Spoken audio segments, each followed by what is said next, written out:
You guys may remember, this was about 5 years ago now.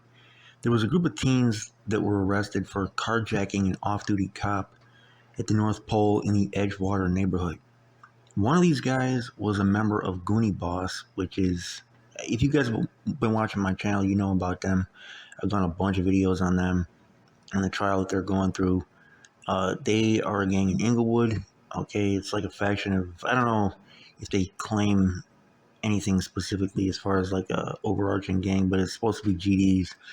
So, anyways, that's technically the gang they're from, but I think as a clique, it's just Goonie Boss. But, anyways, so it's GDs in Inglewood, and that's all the way. Not the total opposite end of the city, but pretty far on the south side. Now, 5 years later, that one particular member of Goonie Boss, after he had done 15 months in prison for the carjacking, he has been caught, okay, by the feds DMing somebody else on Facebook, basically threatening somebody who was a witness. And the way that he got this information that this guy was a witness, okay, in this federal trial of his homies, the Goonie Boss gang, is very interesting, man. So they're reporting a Chicago gang member who engaged in witness retaliation by directly telling a government cooperator, quote, "all rats must die" on Facebook Messenger, is going to prison after basically, I don't know if he incriminated himself or what, but his name is Javion. Okay, he's a member of Goonie Boss. He's 23.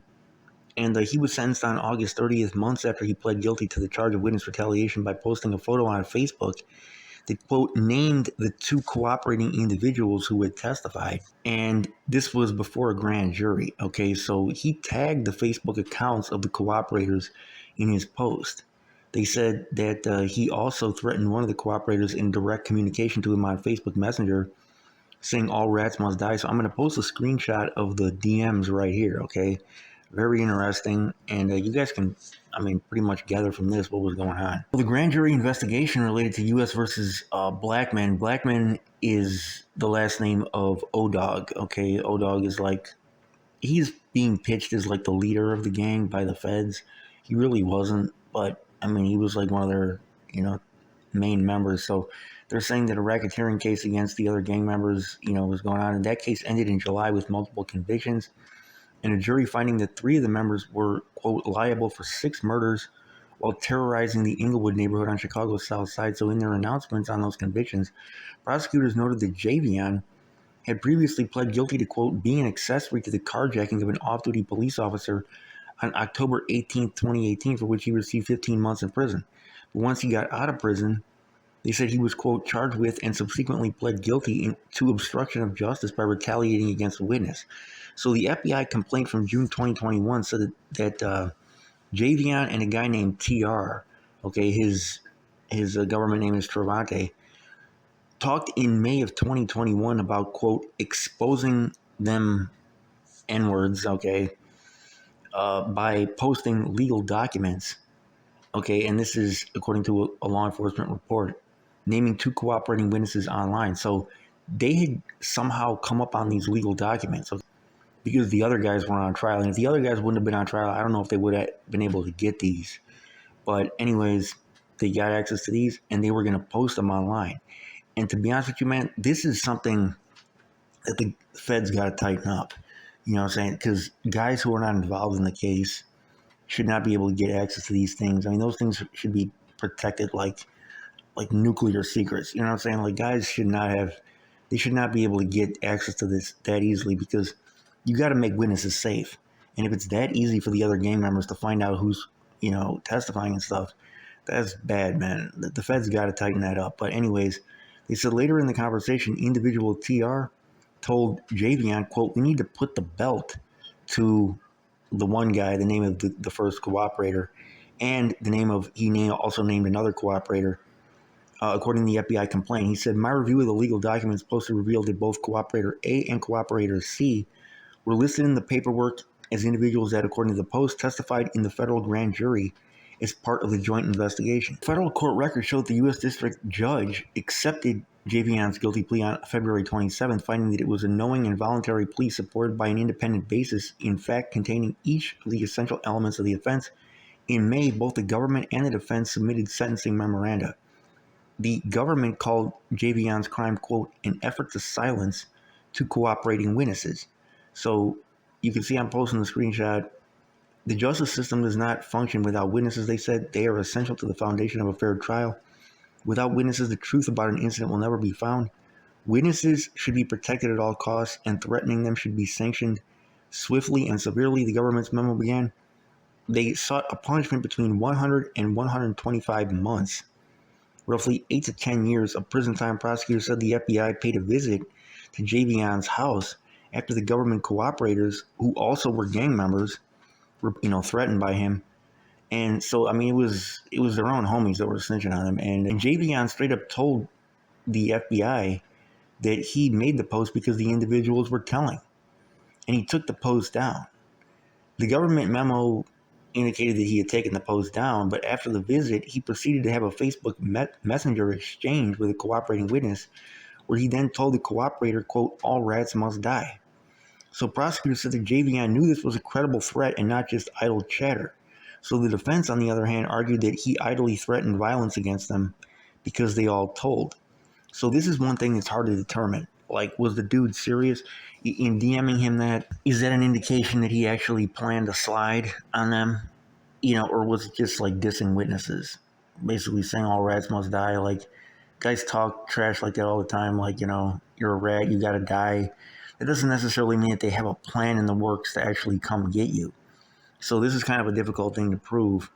But anyways, the defense said nowhere, for example, does the government accuse Javion of retaliating against cooperators for the purpose of preventing their testimony at a future trial. So his defense team is saying he never actually did anything to these guys. So anyways, they said rather the government focuses on the ways in which Javion retaliated and threatened to retaliate against certain cooperators for having appeared before the grand jury in the past. So there was no clear evidence of a plot to get them. So through his lawyer was saying that he was remorseful, and the defendant said that he didn't repeat that the all rats must die message until the cooperator that he sent it to had, quote, provoked him by claiming that his brother was also a snitch. So that was very interesting, and you guys can see in the screenshot that I'm posting, he's saying, "What is your brother?" And Javion saying, "I don't care about him or you." That's his brother he's talking about. So the other cooperator, the one who's not named, for security purposes, was saying that his brother's a snitch. And whether or not that's true, I don't know. But Javion was saying, "I don't care about him or you, all rats must die." Ten said that a message that the cooperator deleted also made reference to seeing Javion's mom around the neighborhood. They said, given the context, they said Javion took this message as a threat against his mother and responded emotionally. The cooperator then reacted with a laughing face emoji, according to the defense memo. They said, in short, given the context, they said Javion wishes to clarify that this Facebook Messenger conversation was not an attempt to harass or intimidate the cooperator on top of the retaliatory Facebook post. Rather, the conversation, which was initiated by the cooperator, was very much two-sided and is more appropriately described as two young, immature men going tit for tat and making idle threats against one another. And I actually agree with the defense on this. The prosecutors are wrong. They're blowing this way out of proportion. You know what I'm saying? Like, they're actually taking this as he's directly, actually engaging in active retaliation. This is just trash talking on the internet. Guys who cooperate in trials like this know, or they should know, that they got to avoid everybody that's in the gang from that point forward and probably move out of Chicago. But, that's something that's up to them. As far as this doesn't seem to me like an orchestrated plot. So the defense asserted that, his history of substance abuse and trauma likely exacerbated his poor decision making, and they asked for 46 months in prison, just under 4 years. So in the end, the judge on October 30th settled on a sentence somewhere in the middle. He settled on 6 years, which to me is excessive for this. Around 30, he'll be 29, around 30 by the time he gets out. So anyways, that's what's going on with Goonie Boss, and that's the latest with them. And that trial has been crazy. It wrapped up already, but still fallout from it. You guys let me know what you think in the comment section, man. Is this something that should have been, punished like that, or was this just gang members talking trash to each other on Facebook Messenger?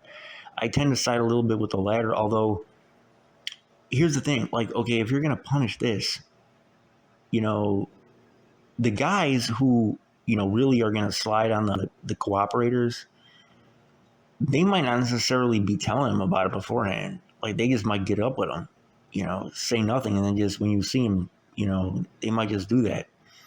Well, you're never going to, like, catch those guys, if you're depending on them actually telling on themselves, saying something, or, sending threats or whatever. To me, it's actually, this is a two-edged sword. In a way, it's almost better to let them talk, because then they're exposing beforehand, like, who's on that or whatever. But I mean, you can basically assume, just thinking logically, that the whole rest of the gang is already on that. Like, that's just an assumption that you have to make for safety purposes.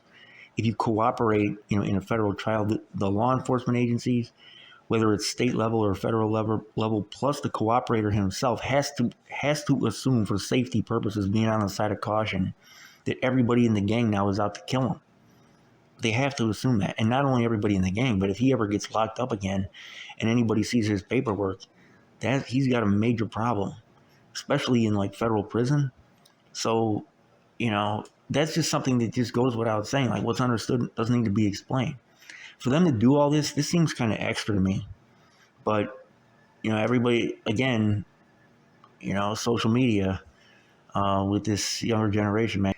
This is just a very interesting case, but 6 years for him for basically just, threatening a guy on Facebook. If it was even a realistic threat, like he was actually planning to go do something, so that we'll never know. But to me, it didn't seem that way. This is your boy Chicago News. I'm out.